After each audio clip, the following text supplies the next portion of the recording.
रहीम। आज लैब का हमारा पहला प्रैक्टिकल है। यहाँ पे लैब के अंदर मैं थोड़ा सा आपको डेमो दूंगा, जो कि आप लोगों ने जब साइकोमोटर के लिए आएंगे यूनिवर्सिटी के अंदर तो आपने इसका प्रैक्टिकली परफॉर्म भी करके देखना है। तो आज का जो प्रैक्टिकल है वो हमने ड्रैग कोएफिशिएंट फाइंड करना है डिफरेंट मीडियम्स के अंदर, ठीक है। तो ये ड्रैग कोएफिशिएंट बेसिकली क्या है? ड्रैग कोएफिशिएंट के लिए हमें सबसे पहले ड्रैग का पता होना चाहिए कि जब आपका एक सॉलिड पार्टिकल किसी फ्लूइड के अंदर मूव करता है, whether it is a gas और इट इज अ एयर और इट इज अ लिक्विड, तो जब कोई सॉलिड पार्टिकल किसी लिक्विड के अंदर मूव करता है या किसी फ्लूइड के अंदर मूव करता है, तो वो फ्लूइड उसको कितनी रेजिस्टेंस देता है, दिस इज कॉल्ड ड्रैग। और उस लिक्विड की जो कैपेसिटी है देने की या उसकी जो खसूसियत है वो कहलाता है ड्रैग कोएफिशिएंट। इट मींस कि अगर किसी लिक्विड का ड्रैग कोएफिशिएंट ज़्यादा है तो इसका क्या मतलब है कि वो अगर उसके अंदर मैं कोई सॉलिड पार्टिकल मूव करवाऊंगा तो वो मुझे ड्रैग उतना ही ज़्यादा देगा। तो हमें कैसे पता चलेगा कि कौन सा लिक्विड कितना ड्रैग कोएफिशिएंट दे रहा है? तो उसके लिए आज हम एक छोटा सा प्रैक्टिकल करेंगे जिससे हमें ये पता चलेगा कि जब हम इस वाले लिक्विड के अंदर कोई सॉलिड पार्टिकल फेंकेंगे या थ्रो करेंगे तो ये लिक्विड उसको कितना ड्रैग कोएफिशिएंट देगा, या जब हम इसमें देंगे तो ये लिक्विड उसको कितना ड्रैग कोएफिशिएंट देगा। अब देखें, आम आंख से अगर हम देखें तो हमें महसूस ऐसे हो रहा है कि जैसे जस्ट लाइक ये कोई हनी टाइप मटेरियल है, ये लिक्विड है, और ये कोई वाटर की तरह का कोई लिक्विड है। और अगर मैं इनकी ड्रैग की बात करूं तो हमें आम आंख से देखने में ऐसे लग रहा है कि जैसे इसके अंदर जब कोई सॉलिड मूव करेगा तो वो उसको ज़्यादा रेजिस्टेंस मिलेगी इसके अंदर मूव करने के लिए, और जब इसमें मूव करेगा तो इसमें इसको कम मिलेगी, जबकि ऐसा नहीं है। क्यों? ये हम जब प्रैक्टिकल परफॉर्म करेंगे तब हमें पता चलेगा कि दिस मटेरियल इज। अब मैं प्रैक्टिकल शुरू करने लगा हूँ। प्रैक्टिकल का ऑब्जेक्टिव क्या है कि हमारे पास ये दो लिक्विड्स हैं, इन लिक्विड का हमने ड्रैग कोएफिशिएंट फाइंड करना है। तो ड्रैग कोएफिशिएंट फाइंड करने के लिए जरूरी है कि हम इसके अंदर किसी सॉलिड पार्टिकल को मूव करवाएं, इसके अंदर हम किसी सॉलिड पार्टिकल को मूव करवाएं। तो अब देखें ये मटेरियल ये हमारे पास लिक्विड कौन कौन से हैं? This is cooking oil and this is glycerine. ये ग्लिसरीन है और ये कुकिंग ऑयल है। तो अब इन दोनों के अंदर हम आपको ड्रैग कोएफिशिएंट मेजर करने के लिए बताएंगे। अब इसका प्रोसीजर आप सुन लें। प्रोसीजर क्या है कि सबसे पहले हम कैलकुलेशन करेंगे ग्लिसरीन के लिए, फिर हम कैलकुलेशन करेंगे कुकिंग ऑयल के लिए, ठीक है। तो अब ग्लिसरीन में क्या होगा कि ये मैं आपको बता दूं कि पहला प्रैक्टिकल हम करेंगे स्फेरिकल बॉल के लिए। ये अगर मैं आपको दिखा पाऊं तो ये एक इस तरीके की एक स्फेरिकल बॉल है जो कि मेरे हाथ में है। ये हम इसके अंदर यहाँ से फेंकेंगे, ठीक है। जब हम इसके अंदर फेंकेंगे तो ये यहाँ से ऐसे नीचे की तरफ मूव करेगी। हमने वो टाइम नोट करना है कि एक पर्टिकुलर डिस्टेंस कवर करने के लिए इस बॉल को कितना टाइम लगा इस लिक्विड के अंदर, that would be our time, ठीक है। और उस टाइम को हम कैलकुलेट करेंगे, आगे फर्दर यूज करेंगे उसको फर्दर ड्रैग कोएफिशिएंट फाइंड करने के लिए।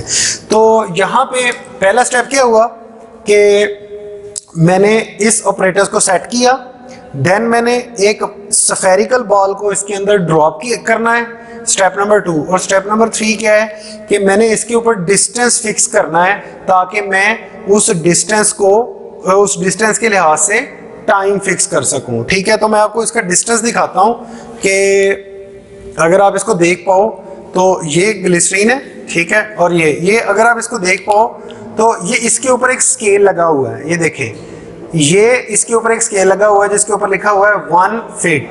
क्या लिखा हुआ है? 1 फीट। और अगर मैं इसको ऐसे नीचे की तरफ लेके जाऊं तो आप देखेंगे इस स्केल को, ये देखें, ये यहाँ पे क्या लिखा हुआ है? 2 फीट, ठीक है। और यहाँ पे अगर मैं आऊँ तो ये एक हैंडल लगा हुआ है, हैंडल के नीचे अगर आप देखें तो ये 3 फीट लिखा हुआ है। तो अगर आप इसको गौर से देख पाओ तो जैसे ये यहाँ से ऐसे ऊपर से ड्रॉप अपना स्फेरिकल बॉल को फेंका जाएगा, और जब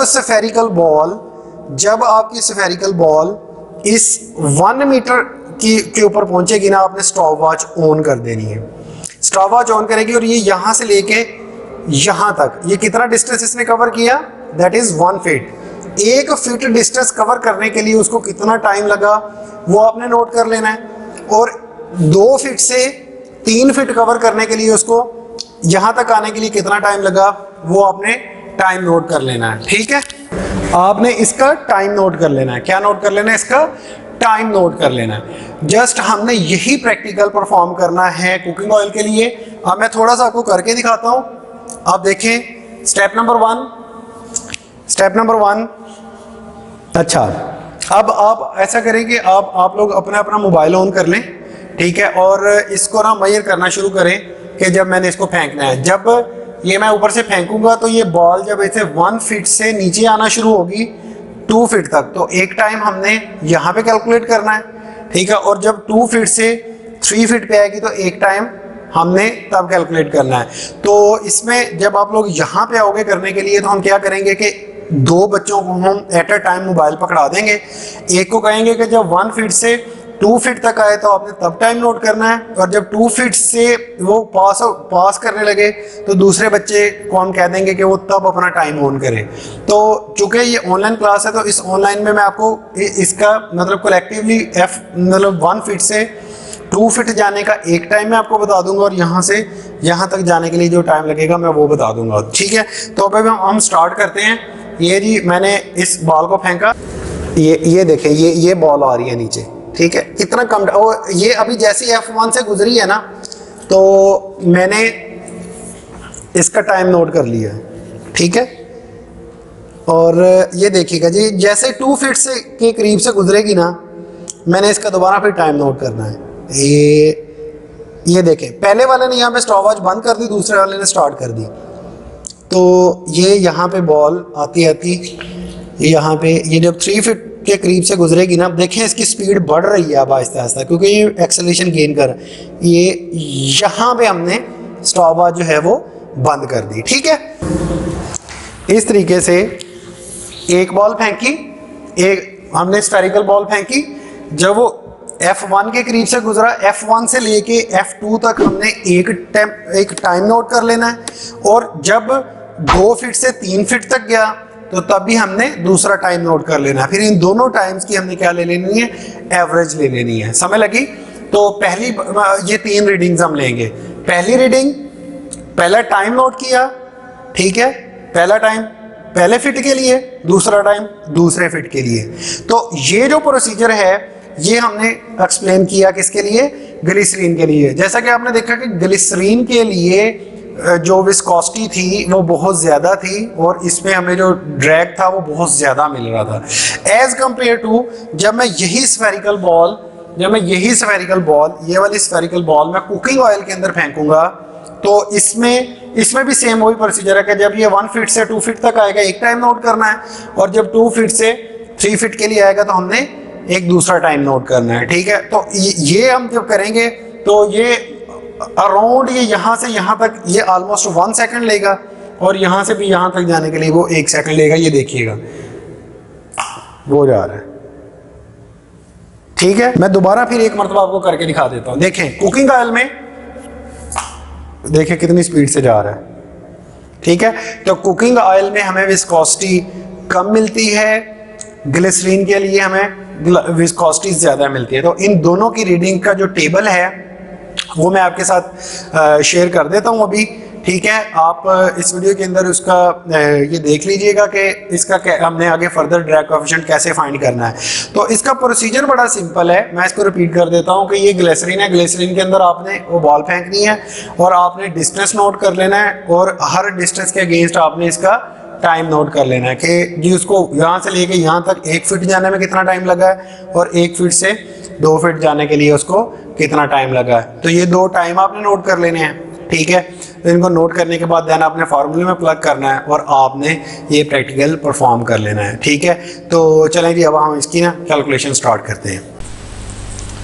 जी तो स्टूडेंट्स आप लोगों ने अभी इसका प्रोसीजर देख लिया है। अब हम ये देखते हैं कि इसको ना लिखना कैसे है।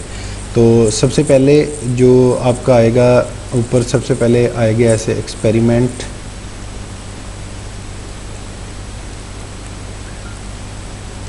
नंबर 1 मैनुअल के अंदर, ठीक है। उसके नीचे आपने जो पहली हेडिंग देनी है that would be your objective, and what would be the objective of this practical is the comparison of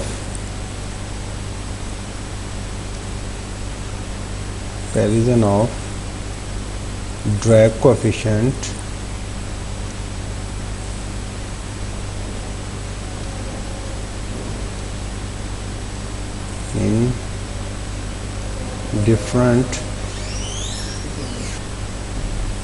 in different medium.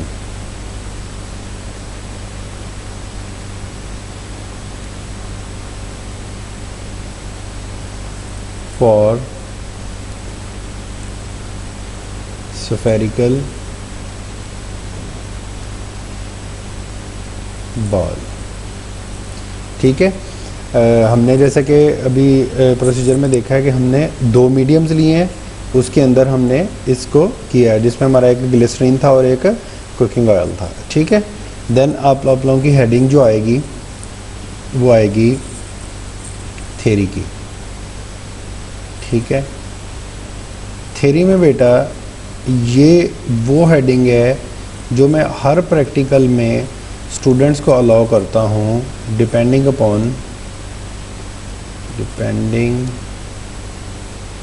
On your choice, ठीक है। इसमें मैं कुछ हिंट दे देता हूँ कि आप लोगों ने इसमें लिखना क्या है, लेकिन इसमें मैं आप लोगों की चॉइस पे छोड़ता हूँ कि आप लोगों को जो बेहतर लगता है ना कि यार इस थ्योरी में ये चीज़ें आनी चाहिए, इसके मतलब थ्योरी का मतलब है इसका बैकग्राउंड नॉलेज। जैसे हम स्फेरिकल बॉल के बारे में कर रहे हैं, ड्रैग कोएफिशिएंट के बारे में कर रहे हैं, तो आप लोगों को ये पता होना चाहिए। अब देखना इसके अंदर मतलब जो चीज़ें मैं सजेस्ट करूँगा कि आपको ये लिखनी चाहिए। जैसे कि हमें पता है कि ड्रैग है ना, तो जब हम ड्रैग कोएफिशिएंट की बात करते हैं तो it means we are talking about fluid properties. तो सबसे पहले आपको डेंसिटी के बारे में लिखना चाहिए कि फ्लूइड की डेंसिटी क्या होती है। देन आपको विस्कोसिटी के बारे में लिखना चाहिए, ठीक है, ये क्या होती है। अब हमें पता है कि विस्कोसिटी 2 तरह की होती है, एक डायनामिक विस्कोसिटी, ठीक है, और ये जिसका यूनिट लाजमी याद रखना है पास्कल सेकंड, ठीक है, और दूसरी होती है काइनेमेटिक विस्कोसिटी, ठीक है, जिसका फार्मूला होता है, जिसका यूनिट होता है काइनेमेटिक विस्कोसिटी, इसका फार्मूला ये होता है, इसका इसका सिंबल होता है, तो dynamic viscosity divided by density, ठीक है। अब ये देखें कि इन दोनों में फ़र्क क्या हुआ, dynamic viscosity and kinematic viscosity. जैसे कि हमने डिपेंडिंग अपॉन डेंसिटी के ऊपर हमने कहा था कि इसकी जो सिंबल होता है दैट इज़ रो, और इसकी बिना पे हमने फ्लूइड को 2 हिस्सों में डिवाइड किया था, दैट इज़ इनकम्प्रेसिबल, ठीक है, एंड कंप्रेसिबल, ठीक है। अच्छा, अब कंप्रेसिबल और इनकम्प्रेसिबल का क्या मतलब है कि इनकम्प्रेसिबल में जिसमें डेंसिटी कांस्टेंट रहे और कंप्रेसिबल जिसमें डेंसिटी वेरी करे। सिमिलरली अब व्हाट अबाउट दोज फ्लूइड, अगर आपके पास एक कंटेनर है, उसमें आपने एक ऐसा फ्लूइड लिया हुआ है, जिसकी डेंसिटी कांस्टेंट है, तो अब आपको पता है कि यार डेंसिटी जब इसकी रहनी कांस्टेंट है, तो जब इसकी डेंसिटी कांस्टेंट रहनी है तो मैं इसकी वो वाली विस्कोसिटी लूँ जिसमें डेंसिटी इफेक्ट ना हो।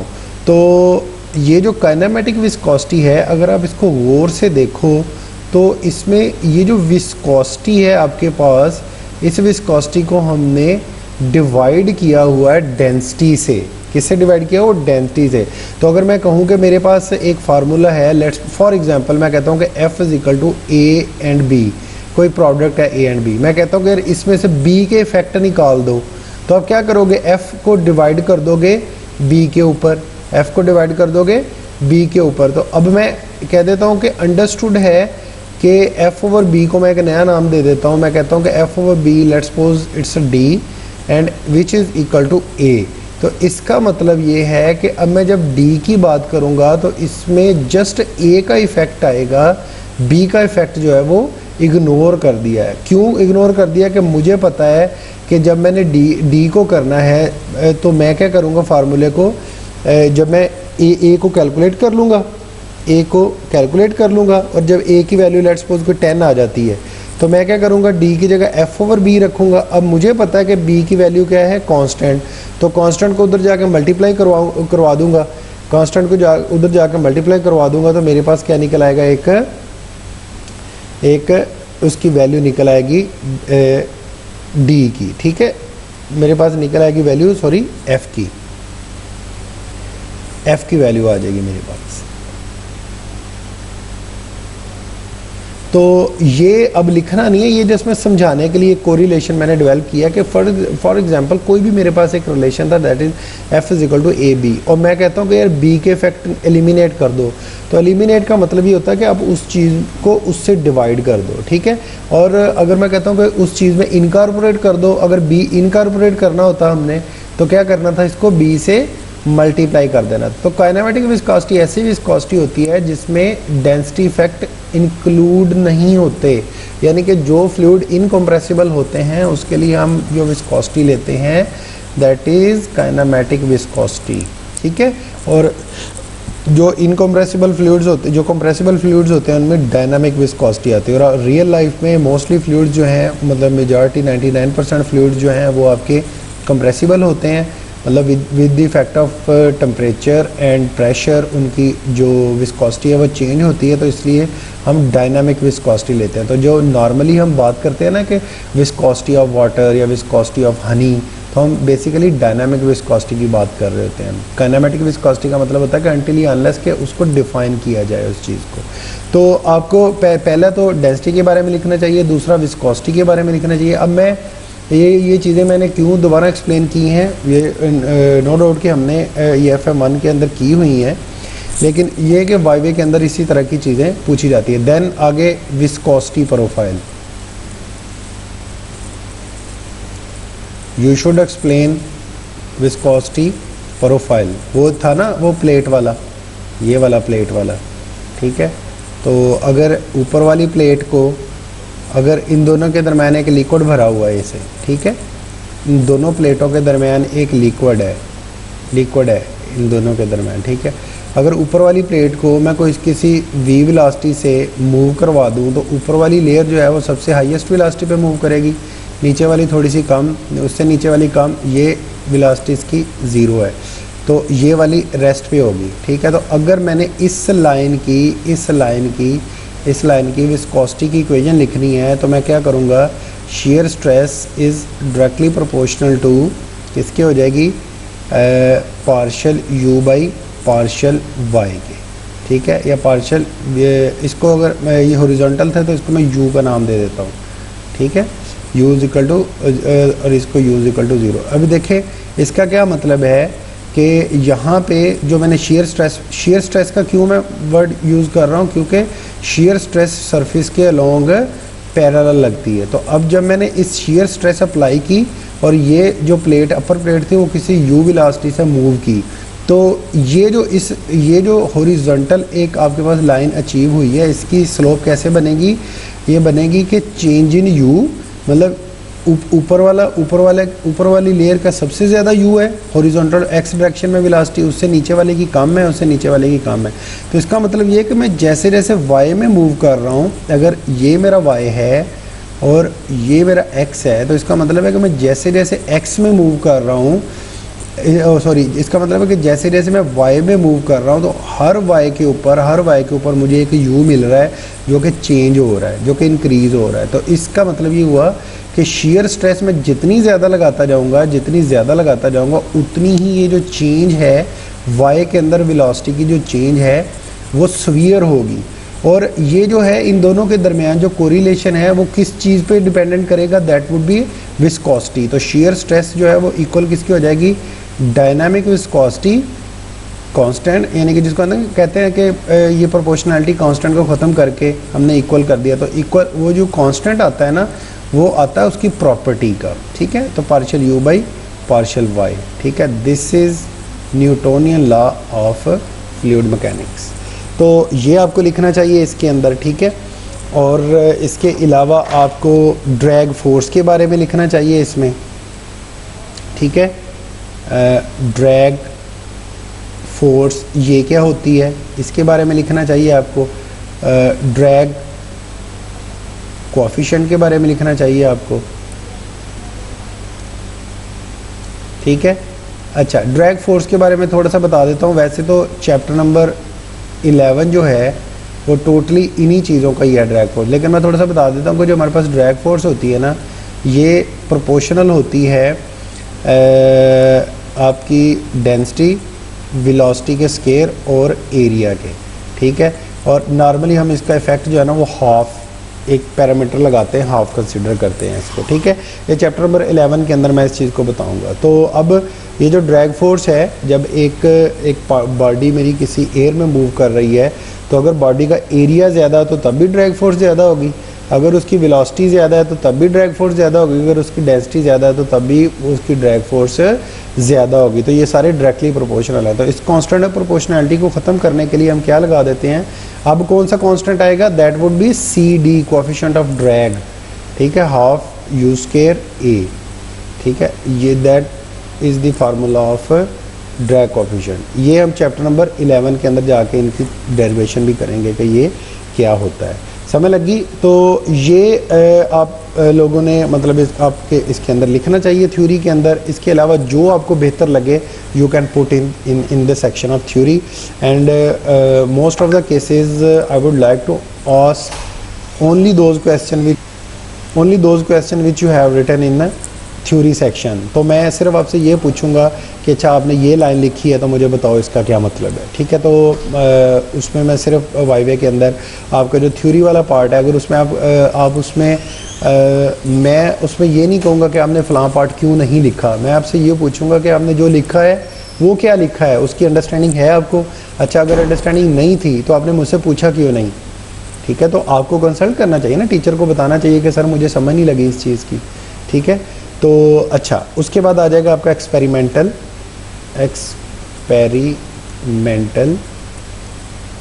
प्रोसीजर, ठीक है। एक्सपेरिमेंटल प्रोसीजर, अब एक्सपेरिमेंटल प्रोसीजर में आपने आई माई, ठीक है, इस तरह के फिक्रों से गुरेज करना है। आपने पैसिव में लिखना है, जैसे अपरेटस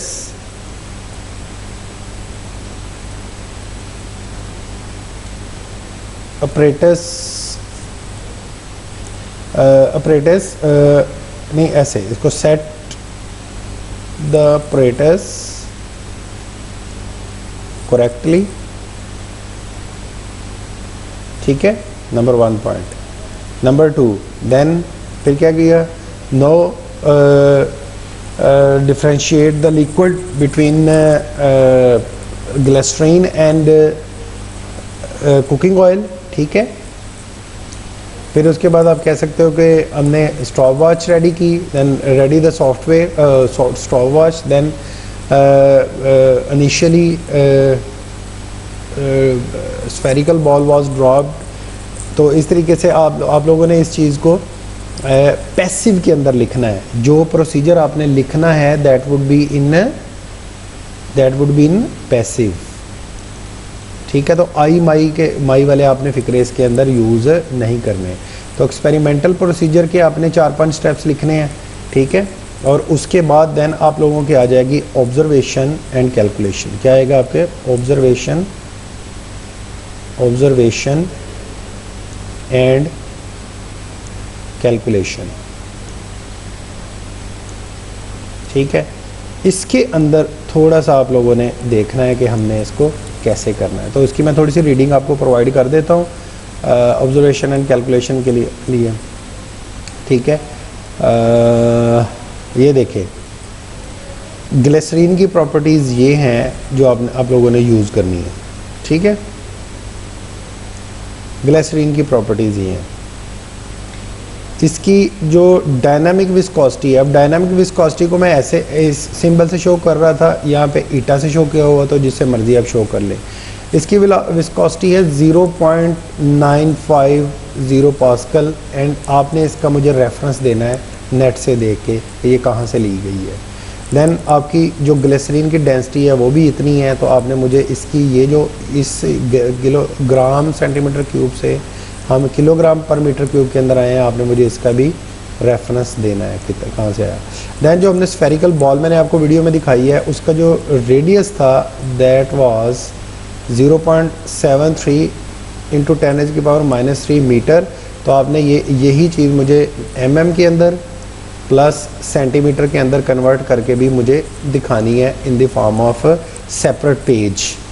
ठीक है, तो वो आप एनी टाइम मतलब इस वीडियो को कमेंट में बता दो, मुझे पर्सनली व्हाट्सएप के ग्रुप में बता दो, जैसे मर्जी बता दो। ठीक है, अच्छा बेटा अब ये देखें यहाँ पे मैं आपको थोड़ा सा बता दूँ कि ये जो सीरियल नंबर 1 है ये हमें क्या बता रहा है। देखिए हमारा डिस्टेंस कितना था 2 फीट, वो 1 फीट और 2 फीट वाला मैंने, तो टोटल डिस्टेंस हमारा कितना था 1 फीट। तो जब मतलब वो आपको याद होगा तो हमारा कॉलम कैसा था, हमारा कॉलम कैसा था, हमारा कॉलम था कुछ इस तरीके का। ठीक है, तो इस पर रीडिंग ये लगी हुई थी, यहाँ पे 1F लिखा हुआ था, यहाँ पे 2F लिखा हुआ था, और जहाँ पे हैंडल लगा हुआ था वहाँ पे, जहाँ पे हैंडल लगा हुआ था वहाँ पे 3F लिखा हुआ था।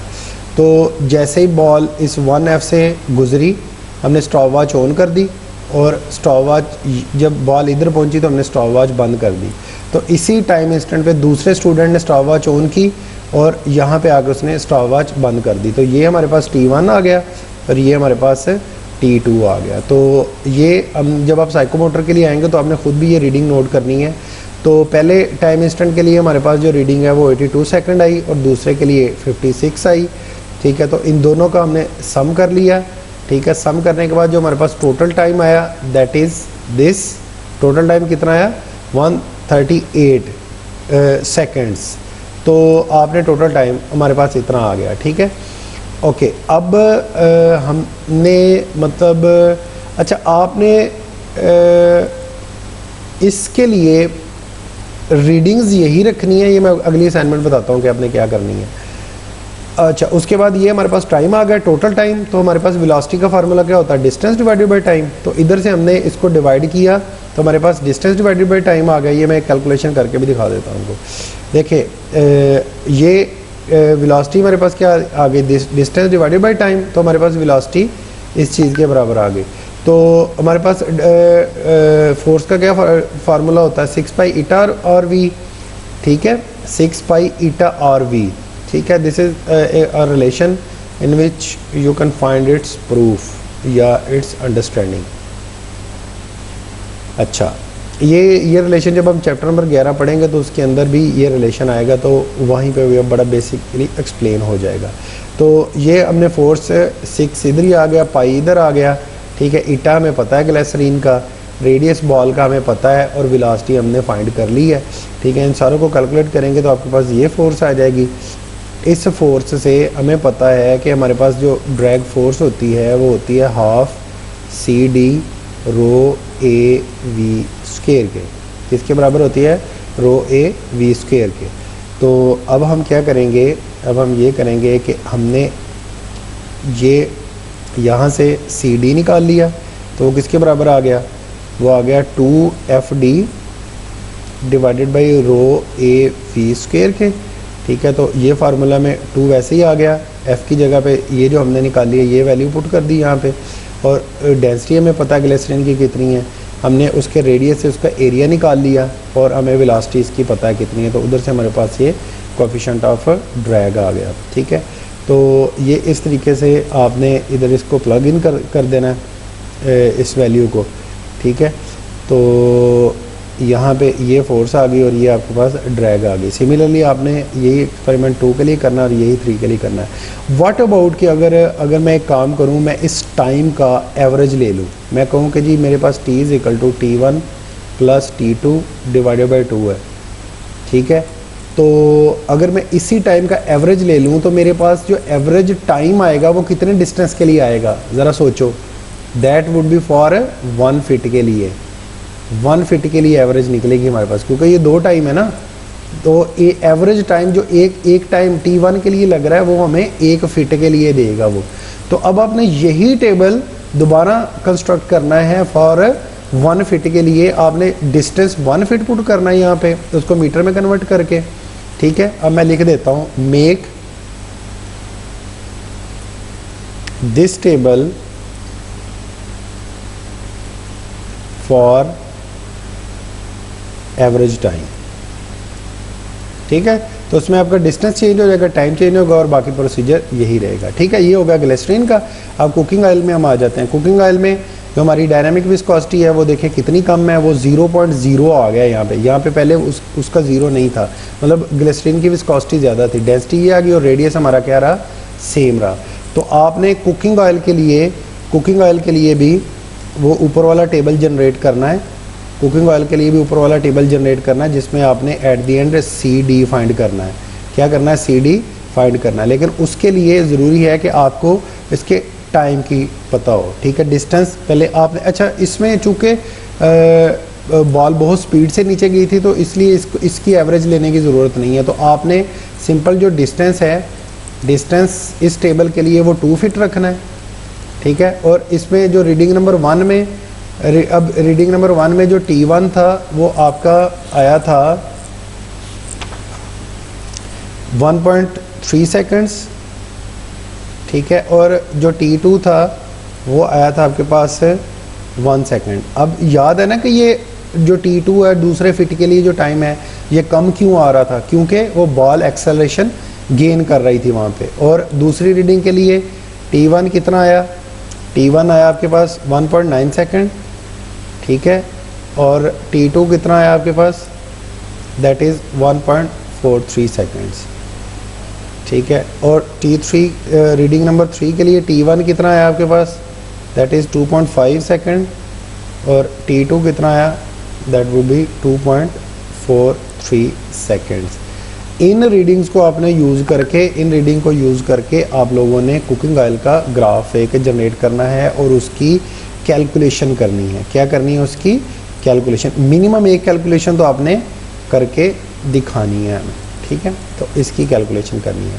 तो इस तरीके से स्टूडेंट्स आपका जो प्रैक्टिकल नंबर 1 है वो कंप्लीट हो गया है, ठीक है। I will try my best कि आप लोगों को मतलब जो ये जो प्रैक्टिकल की क्लास है इसमें मतलब ज़्यादा से ज़्यादा आपके कॉन्सेप्ट क्लियर हों, और ये तभी पॉसिबल होगा जब आप मुझसे क्वेश्चन पूछेंगे।